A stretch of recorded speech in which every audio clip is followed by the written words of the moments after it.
Hello बच्चों, let us read the question.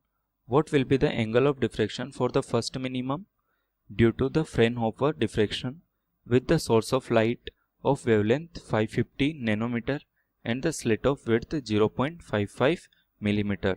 तो यहाँ क्वेश्चन के अंदर हमें फ्रेनहोफर डिफ्रेक्शन दिया हुआ है, वेवलेंथ दी हुई है, स्लिट की विड्थ दी हुई है and we need to find out the angle of diffraction for the first minimum.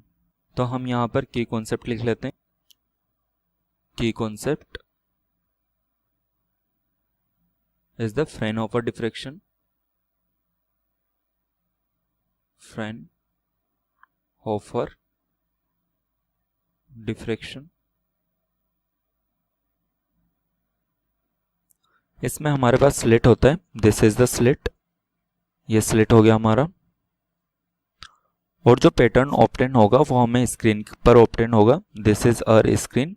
अब फ्रेनहोफर डिफ्रेक्शन में जो चीज़ नोटिस करने वाली है वो है जो यहाँ पर इंसिडेंट वेव फ्रंट्स होंगे वो होंगे प्लेन वेव फ्रंट्स. वो हमारे स्लिट पे इंसिडेंट होंगे and after diffraction a pattern is obtained on the screen. ये आफ्टर डिफ्रेक्शन ये कंस्ट्रक्टिव इंटरफेरेंस और डिस्ट्रक्टिव इंटरफेरेंस हो सकता है.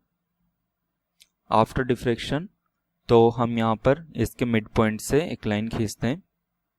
And let us suppose it is making an angle theta with the axis. This is the axis. It is making an angle theta with the axis.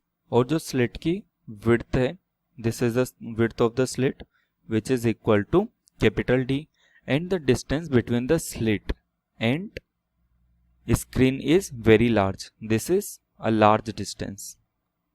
तो हम यहाँ पर path difference क्या लिख सकते हैं? Path difference between these two interfering waves.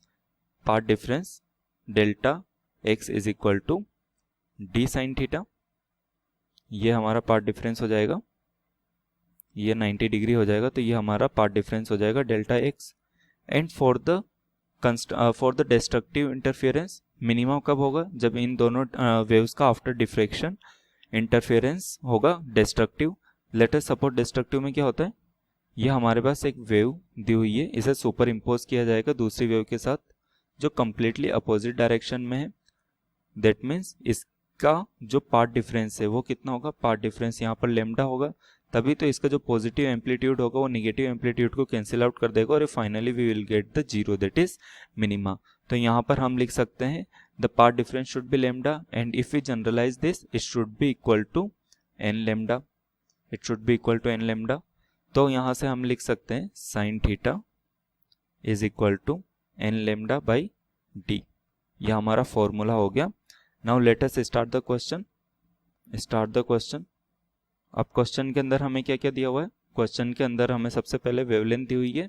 Wavelength that is lambda is equal to 550 nanometre. Nanometre को हम मीटर में कन्वर्ट करेंगे तो क्या होगा?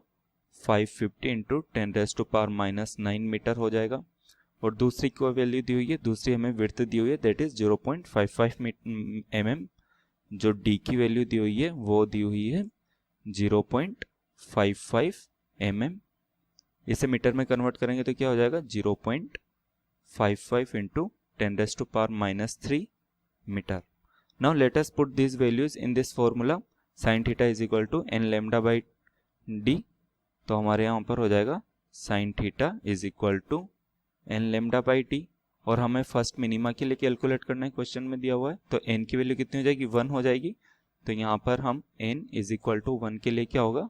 This is equal to sine theta is equal to lambda की वैल्यू डाल देंगे. लेमडा की वैल्यू हो जाएगी 550 इंटू 10⁻⁻9 अपॉन 0.55 इंटू 10⁻⁻3.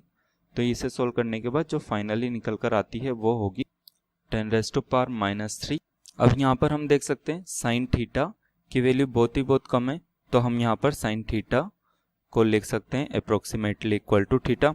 तो जो फाइनली अपना आंसर आया वो हुआ 10⁻⁻3 इन रेडियन. ये थीटा की वैल्यू हो गई.